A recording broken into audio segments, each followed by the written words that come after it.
Hello friends, welcome back to English with Asha ma'am. आज मैं आपके लिए एक पैसेज की रीडिंग लेकर आई हूँ और इसका टाइटल है पीयर प्रेशर। तो ये जो टॉपिक है ये बहुत ही रेलिवेंट है आज के हिसाब से, क्योंकि कभी भी पुराना नहीं होता है।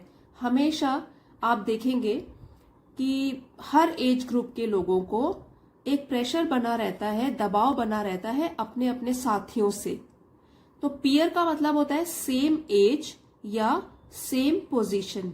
पोजीशन का मतलब हो गया जैसे सिमिलर जॉब करते हैं जो लोग, सेम पोजीशन में रहते हैं वो लोग, या हो सकता है कि सेम उम्र के भी हों वो लोग, ठीक है। तो उन लोगों में जो फ्रेंड्स का दबाव होता है, फ्रेंड्स की तरफ से जो दबाव होता है उसको बोलते हैं प्रेशर। तो पीयर प्रेशर का मतलब हो गया साथियों का दबाव, जो साथी की तरफ से, फ्रेंड्स की तरफ से दबाव पड़ता है लोगों पर। और हो सकता है कभी कभी वो ऐसा काम भी करे जो जनरली वो ना करना चाहे, तो दबाव में आके कभी वो कुछ गलत भी कर बैठते हैं। और पीयर प्रेशर नेगेटिव भी हो सकता है, पॉजिटिव भी हो सकता है। उसके बारे में हम डिटेल में पढ़ेंगे। अच्छी वोकैबलरी है, आप सीखेंगे, और ग्रामर स्ट्रक्चर्स में आपको साथ साथ बताती जाऊंगी। तो आइए शुरू करते हैं। फर्स्ट पैराग्राफ है, peer pressure is a phenomenon wherein we tend to get influenced। तो पीयर प्रेशर या साथियों का जो दबाव होता है वो एक घटना है या सच्चाई है। तो फिनोमिनन, अगर NON आता है लास्ट में, वो हो गया एक वचन या सिंगुलर बोलते हैं इसको। अगर इसी को हम प्लूरल बनाएंगे, अगर ज्यादा घटनाओं की बात करी तो बोलेंगे फिनोमिना। सेम स्पेलिंग रहेगी, NON के बदले NA हो जाएगा, फिनोमिना। और ये हो गया फिनोमिनन। तो peer pressure is a phenomenon, singular है, wherein we tend to get influenced. साथियों का दबाव जो है एक ये सत्य बात है जिसमें कि हम लोग जो है इन्फ्लुएंस, प्रभावित हो जाते हैं by the lifestyle and the ways of thinking of our peers. तो किससे प्रभावित होते हैं? एक तो होते हैं लाइफस्टाइल से, जीवन जीने की शैली जो होती है, और वेज ऑफ थिंकिंग, और सोचने का तरीका या सोचने का नजरिया जो हमारे साथियों का होता है। हम उनके आइडियाज से, उनके विचारों से काफी इन्फ्लुएंस हो जाते हैं। Peer pressure can prove beneficial. तो ये जो साथियों का दबाव है ये हो सकता है कि लाभदायक भी सिद्ध हो। बेनिफिशियल, बेनिफिट से बना है, बेनिफिशियल, लाभदायक भी सिद्ध हो हमारे लिए, मतलब पॉजिटिव इफेक्ट हो इसका। But it is most often, लेकिन ज्यादातर जो है, कई बार, ज्यादातर हम उसको कैसे यूज करते हैं, observe to have negative effect. ज्यादातर देखा गया है कि इसके जो है बुरे प्रभाव होते हैं या नेगेटिव इफेक्ट्स होते हैं। The thought, behaviour and taste in fashion, music, television shows and other walks of life of the masses are often seen to have a deep impact on society। तो थॉट हो गया विचार, behaviour व्यवहार, कैसा आप behave करते हैं, test रुचि। तो जो विचार है और हम कैसे बिहेव करते हैं, व्यवहार करते हैं, आचरण करते हैं, और हमारे इंटरेस्ट क्या क्या होते हैं, हमारी रुचि किस किस चीज में होती है। और यहाँ पे दिया गया है कुछ फील्ड, जैसे कि फैशन में, म्यूजिक को लेकर, टीवी में कौन से शोज देखते हैं उसको लेकर, and other walks of life. Other walks of life एक अच्छा फ्रेज है जो आप यूज कर सकते हो डे टू डे यूजेज में, कि अन्य जीवन के क्षेत्रों में। ऑफ द मासेस मतलब कि जैसे आम जनता किस तरीके से ये सब करती है, उसका असर पड़ता है, गहरा प्रभाव सोसाइटी के ऊपर, समाज के ऊपर। The changing ways of life of our peers often force us to change our ways of looking at life. तो कई बार क्या होता है, चेंजिंग वेज ऑफ लाइफ, तो हमारे जो दोस्त होते हैं उनका जो जीवन जीने का तरीका होता है या जीवन जीने की शैली में अगर कोई बदलाव आता है, ऑफन फोर्स अस, तो कई बार क्या होता है वो हमको फोर्स करता है टू चेंज आवर वेज, कि हम भी अपने, our ways of looking at life, हम भी अपना नजरिया चेंज करें जिस नजरिए से हम जीवन को देखते हैं। तो हम लोग कई बार क्या करते हैं, अपना जो नजरिया होता है लाइफ के प्रति उसको हम बदल देते हैं और अपने फ्रेंड के हिसाब से लाइफ को देखने लगते हैं कि वो कैसे लाइफ जी रहा है, वो क्या करता है। तो हम पर काफी गहरा असर पड़ता है और हम फोर्स कर देते हैं अपने आप को कि हम अपना नजरिया ही चेंज कर दें at life and leading it, और जीवन जीने का तरीका भी चेंज कर दे और दोस्तों के हिसाब से जिए। It's human tendency to do, it's ये कॉन्ट्रैक्टेड फॉर्म है, अगर हम खोल के लिखेंगे तो होगा इट इज ह्यूमन टेंडेंसी। तो ये तो मानव की प्रवृत्ति ही ऐसी है, ठीक है, इसमें कोई बुरा मानने की बात नहीं है, क्योंकि मानव जीवन ही ऐसा है, मानव की जो प्रवृत्ति है, टेंडेंसी है, बेंट ऑफ माइंड जो है वो ऐसा ही है, to do what the crowd does. तो क्राउड मेंटालिटी भी बोलते हैं इसको, कि भीड़ जैसा कर रही है, ज्यादातर लोग जैसा बिहेव कर रहे हैं उसको ही सच मान लेते हैं हम लोग। तो ये जो है मानव की प्रवृत्ति है कि वो वैसा करती है जैसे कि भीड़ करती है। Few have the courage to resist peer pressure and be their own selves. ये वाली लाइन बहुत ही इंपॉर्टेंट है, आप इसको लर्न भी कर सकते हो और कभी अपनी राइटिंग स्किल्स में लिख भी सकते हो। तो इसका मतलब होता है फ्यू, देखिए ये जो है अगर इसमें अ फ्यू लगा रहता, अ भी लगता आर्टिकल, तो इसका मतलब होता है कि फिर भी कुछ तो है। अगर अ आर्टिकल के बिना ये यूज हो जाएगा, उसका जो मतलब होता है वो होता है बिल्कुल कम, न के बराबर, ठीक है। तो नेगेटिव कॉनोटेशन होता है इसका, न के बराबर। फ्यू इसका मतलब कि लगभग न के बराबर ही लोग होते होंगे जिनके पास इतना साहस होता है टू रेजिस्ट, कि वो विरोध करे पीयर प्रेशर का, इस दबाव का जो फ्रेंड्स की तरफ से बनता है, and be their own selves, और वो जो वो खुद है, ठीक है, सेल्फ्स, सेल्फ, ओन सेल्फ, और सेल्फ्स हो गया प्लूरल, कि वो वैसे ही बने रहे जैसे वो हैं, rather than being one among the lot. Rather हो गया बजाय इसके, देन अब ये कंपेयर हो रहा है किससे, being among, one among the lot, कि भीड़ में से एक बनना, कि जैसे भीड़ बर्ताव कर रही है वैसा ही बन जाना, या तो फिर जैसे वो खुद है वैसे बने रहना। ये काफी कम लोग होते हैं जो ऐसा कर पाते हैं। Peer pressure is bound to affect most of us both positively and negatively. अब ये एक अच्छी बात होती है कि जो साथियों का दबाव होता है इज बाउंड टू अफेक्ट, वो हमको प्रभावित करता है या प्रभावित होने के लिए बाध्य करता है, फोर्स करता है, मोस्ट ऑफ अस, ज्यादातर हम में से, दोनों, पॉजिटिवली और नेगेटिवली, मतलब अच्छा भी असर पड़ सकता है, बुरा भी असर पड़ सकता है। द डिस्टिंक्शन, डिस्टिंक्शन मीन्स अंतर। So the distinction between positive and negative peer pressure lies in a thoughtful analysis of the views of the masses.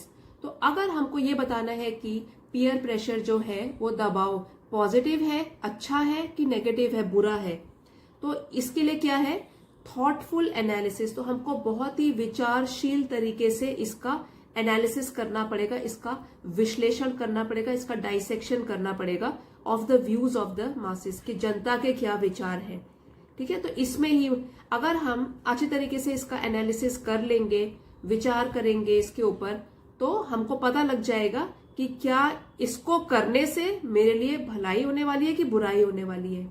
Following the peers blindly leaves a negative impact on life. Following means अगर हम follow करते हैं, अनुसरण करते हैं दोस्तों को blindly, आंख बंद करके, आंख मूंद के, तो इससे क्या हो सकता है, नेगेटिव इम्पैक्ट, गलत असर पड़ सकता है हमारे जीवन पर। वाइल एंड एनालिटिकल अप्रोच, तो एनालिटिकल जैसे यहां पर भी आया एनालिसिस, एनालिटिकल अप्रोच मतलब विश्लेषण करके जो हम दृष्टिकोण अपनाते हैं, फिर ठीक है, पहले सोच समझ लिया अच्छी तरीके से, फिर हमने अपने विचार लगाए उसमें और अपना एक नजरिया बनाया। To looking at peer behavior can help a person act positively. तो अगर तो हम आंख बंद करके ब्लाइंडली हम अनुसरण न करें लोगों का या अपने दोस्तों का, तो वाइल एक तरफ तो ऐसा हो गया कि आंख बंद करके लोग फॉलो किए जा रहे हैं दूसरों को, दूसरा हो गया एनालिटिकल अप्रोच, कि सोच समझकर फिर हम कोई डिसीजन पे आए, अपने दोस्तों को देखें, उनका व्यवहार देखें। Can help a person act positively, तो तब क्या हो सकता है, ये हेल्प कर सकता है, मदद कर सकता है एक इंसान की, एक व्यक्ति की, कि वो पॉजिटिव तरीके से कार्य करे या पॉजिटिव कार्य करने में उसकी मदद कर सकता है।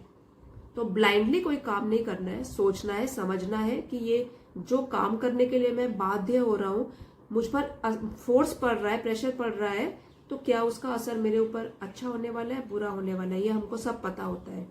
तो उससे हम बच जाएंगे फिर और पॉजिटिव तरीके से ही काम करेंगे। Peer pressure is not always bad. अब जो साथियों की तरफ से दबाव पड़ता है, प्रेशर होता है, वो हमेशा गलत नहीं होता है। It can help you analyse your self. ठीक है, तो ये क्या मदद कर सकता है आपको कि आप अपने आप को समझें और एनालाइज करें, ध्यान से देखें और समझें। Analyse your self and contemplate on your ways of life. और आप कॉन्टेम्पलेट करें, चिंतन करें कि आपका जीवन जीने का तरीका कैसा है, आपके साथियों का कैसा है। द वे ऑफ लिविंग, ठीक है, वेज ऑफ लाइफ, जीवन जीने का तरीका। Some of the practices that the masses follow may actually teach you the way of living. तो हो सकता है कि सम ऑफ द प्रैक्टिसेस, कुछ प्रैक्टिसेस या तरीके दैट द मासेस फॉलो, जो कि ज्यादातर आम जनता फॉलो कर रही है, अनुसरण कर रही है, मे एक्चुअली टीच यू, हो सकता है कि वो वास्तव में आपको सिखा दे जीवन जीने का तरीका। तो कई बार तो ऐसे होता है जैसे आप अपने कंफर्ट जोन में बैठे हुए हैं, ठीक है, और आपके जो फ्रेंड्स हैं वो सारे के सारे अच्छा कर रहे हैं। जैसे अगर स्कूल की बात ले ले कि वो करिकुलर एक्टिविटीज में पार्टिसिपेट कर रहे हैं, ठीक है, स्पोर्ट्स में भी जा रहे हैं, तो डिबेट वगैरह में भी पार्ट ले रहे हैं, एनुअल फंक्शन में भी पार्ट ले रहे हैं, और आप अपने कंफर्ट जोन में बैठे हुए हो क्योंकि आप कॉन्फिडेंट नहीं हो। तो अगर आपके दोस्त ऐसे होंगे, आप भी क्या करोगे फिर? अपने आप को एनालाइज करोगे। यहाँ पे वही बोला गया है, टू एनालाइज योरसेल्फ। अपने आप को देखो, मैं क्यों पीछे हूं, मैं क्यों नहीं कर रहा ये, चिंतन करो इसके ऊपर और उससे कुछ सीखकर हिम्मत लगा के और उसके बाद आप भी ये सब करने लग जाओगे। तो इसलिए कई बार क्या होता है, पीयर प्रेशर पॉजिटिव भी होता है। ठीक है, some of the practices that the masses follow may actually teach you the way of living. जीवन जीने का तरीका आपको सिखा देती है कई बार यही चीज। You may be able to change your self for the better. और तब उससे क्या होगा, तब आप अपने आप को चेंज कर सकते हैं फॉर द बेटर, अच्छे के लिए, और कर पाएंगे अच्छे के ही लिए। Looking at what others do can help you bring about a positive change in your way of thinking. तो अगर आप देख रहे हैं कि आपके आसपास लोग क्या कर रहे हैं, आपके दोस्त वगैरह क्या कर रहे हैं, हेल्प यू, तो आपकी मदद कर सकता है to bring a positive change, सकारात्मक बदलाव लाने में, in your way of thinking, आपकी जो सोचने की प्रक्रिया है उसमें वो चेंज ला सकता है। अब जैसे अगर आप देखेंगे, कुछ दोस्त हैं इंग्लिश स्पीकिंग की भी प्रैक्टिस कर रहे हैं, वो बहुत सारे दोस्त ने शुरू कर दिया है, तो आप में भी पॉजिटिव चेंज आएगा। आप उनको देखोगे और आप भी मोटिवेट हो जाओगे कि मुझे भी करना चाहिए, ये कर सकते हैं तो मैं भी कर सकता हूं। इस तरीके से पॉजिटिव इफेक्ट भी होता है, सिर्फ नेगेटिव इफेक्ट नहीं होता पीयर प्रेशर का। If you can pick selectively, peer pressure can actually result in a positive change in your way of life. तो अगर आप ध्यान देते हैं, अब ये बहुत अच्छी फ्रेज है यहाँ पे, पिक मतलब सिलेक्ट करना, और वो भी चुन चुन कर, सिलेक्टिवली। सिलेक्टिवली यहाँ पे हो गया एडवर्ब, ठीक है, और पिक हो गया वर्ब, ध्यान से चुनना। तो अगर आपके पास इतनी समझ है कि आप ध्यान से सिलेक्ट कर सकते हो और चुन सकते हो ध्यान से, तो peer pressure actually result in a positive change in your life. तो सचमुच में जो इसका परिणाम होगा पीयर प्रेशर का, वो जरूर सकारात्मक होगा और आपके वे ऑफ लाइफ में, मतलब कि जिंदगी जीने के तरीके में वो अच्छा बदलाव लेकर आएगा। बस ये है कि आपको ध्यान देना है, क्या आपको चुनना है वो आपको अपने दिमाग लगा के ही सिलेक्ट करना है। Teenage is that phase of life when you are exposed to the world outside. अब टीनेज की बात ज्यादातर की जाती है जब भी हम पीयर प्रेशर की बात करते हैं, क्योंकि जो वही वाले 13 से 19 ईयर्स के बच्चे होते हैं, ये वो वाला फेज है आपकी लाइफ का, वो वाली स्टेज है आपकी जिंदगी की, when you are exposed to the outside world, जब बाहरी दुनिया से आप संपर्क में आते हो। These are the years when you spend most of your time with your friends. तो इससे पहले तो आप जैसे स्कूल में भी देख लीजिए, पहले प्राइमरी क्लासेस में होते हो, फिर मिडिल क्लास में होते हो। अब जब ये टीनेज आती है आपकी, तो आप क्या होते हो, आपके ज्यादातर फ्रेंड्स बन जाते हैं और ज्यादा टाइम आप उनके साथ बिताना चाहते हो, है ना। इन सालों में आप क्या करते हो, you spend most of your time with your friends, अपने फ्रेंड्स के साथ बिताते हो। उनकी जो भी उनके इंटरेस्ट है, हॉबीज है, उठना बैठना, खाना पीना, सारी जो हैबिट्स हैं आपको पता लगती है कि मेरे दोस्तों के पास ये चीजें हैं, वो ये करते हैं, तो इनसे संपर्क में आते हो आप बाहरी दुनिया से। Teenage is the phase of beginning to become independent in life. और टीनेज ही वो वाली स्टेज है जिसमें कि शुरू करते हो आप इंडिपेंडेंट बनना अपनी जिंदगी में। इंडिपेंडेंट का मतलब होता है जब आप किसी के कंट्रोल में नहीं हो, you are free from control. तो ये जो शुरुआत हो रही होती है उस टाइम आपको इंडिपेंडेंट बनाने की, टीनेज में। The years of forming your ideals and principles, ये वाले जो साल होते हैं इसमें आपके आइडियल्स मीन्स आदर्श और नियम भी फॉर्म हो जाते हैं, बन जाते हैं। ठीक है, क्या चीजें आपको अच्छी लगती है, क्या आप आदर्श मानते हो, कौन से नियम का पालन करोगे आप, ये सब फॉर्म हो रहे हैं आपके। तो ये फॉर्मेटिव ईयर्स हैं आपके, the years that shape your personality. और यही वाले वो साल हैं जिसमें कि आपका व्यक्तित्व जो है वो एक आकार लेगा। ठीक है, आपकी पर्सनैलिटी डेवलप हो रही है। And the years that introduce you to your own self, ये लाइन भी बहुत इंपॉर्टेंट है क्योंकि इन्हीं सालों में क्या होता है, आपका परिचय खुद से होता है, आप स्वयं से परिचित हो जाते हो, सेल्फ अवेयरनेस आ जाती है आप में। Parents and teachers need to be careful while dealing with teenagers. अब इसी एज में, अब ये तो पेरेंट्स और टीचर्स के लिए ये वाला पॉइंट दिया गया है कि जो माता पिता होते हैं और जो शिक्षक होते हैं स्कूल में, उनको भी बहुत ही सावधान रहना पड़ता है इस टाइम पे while dealing with the teenagers. मतलब कि जब टीनेज वाले जो बच्चे होते हैं उनके साथ डील करने में, बात करने में, काम करवाने में उनसे बहुत ही सावधानी पूर्वक डील करना चाहिए। और क्यों होता है ये सब? As they are most susceptible to succumb to peer pressure. क्योंकि जो ये दे किसके लिए यूज है ये, इन बच्चों के लिए, टीनेजर्स के लिए, क्योंकि जो यही बच्चे होते हैं, टीनेजर्स होते हैं, दे आर मोस्ट ससेप्टिबल का होता है मीनिंग संवेदनशील, या जो इजीली दूसरों के प्रभाव में आ जाए, easily influenced. Susceptible who are easily influenced, जो कि आराम से दूसरों की बातों में आ जाते हैं। To succumb to peer pressure, और पीयर प्रेशर के आगे ये लोग झुक जाते हैं। सकम टू का मतलब हो गया झुक जाना किसी प्रेशर के आगे। तो ये जो बच्चे होते हैं टीनेजर्स, सबसे ज्यादा ये लोग होते हैं जो पीयर प्रेशर से प्रभावित होते हैं, क्योंकि अभी तो ये सीख रहे हैं लाइफ में, during these years of their life. और इन्हीं सालों में ज्यादातर पीयर प्रेशर आ जाता है बच्चों के ऊपर। Strong support from the family, तो अब क्या है इसमें, क्या होना चाहिए, भरपूर सपोर्ट, सहयोग मिलना चाहिए फैमिली का, परिवार का, इन बच्चों को।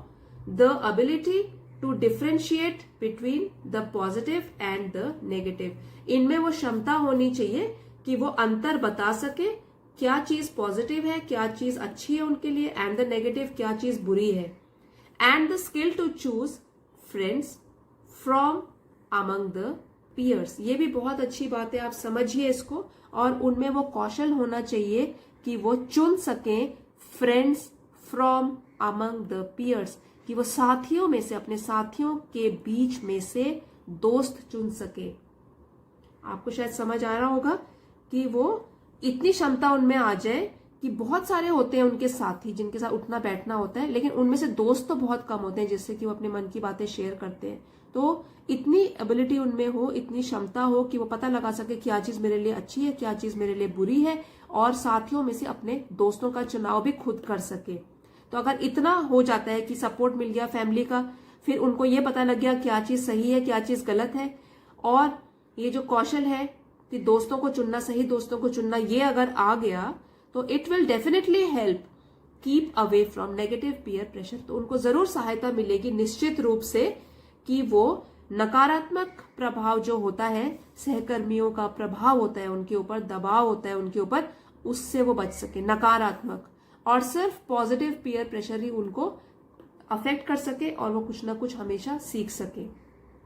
अब यहाँ पे जैसे अगर एग्जाम्पल दूं नेगेटिव वाले का, कि अगर आपके दोस्त आप इस तरीके से चुनते हो जिनमें गलत आदत हो, तो क्या होगा, आप भी उनके दबाव में आकर कुछ गलत आदतें शुरू कर दोगे, चाहे आप पहले वो नहीं करते थे। और अगर आप ऐसे दोस्त बनाते हो जो कि हमेशा अच्छे ही रहते हैं, उनमें अच्छी आदतें हैं, कुछ नया वो हमेशा करते रहते हैं, सीखते हैं, ठीक है, तो उससे क्या होगा, आप भी वही, आपकी अपनी डेवलपमेंट, सेल्फ पर्सनैलिटी डेवलपमेंट होती जाएगी आपकी, और बेहतर और बेहतर।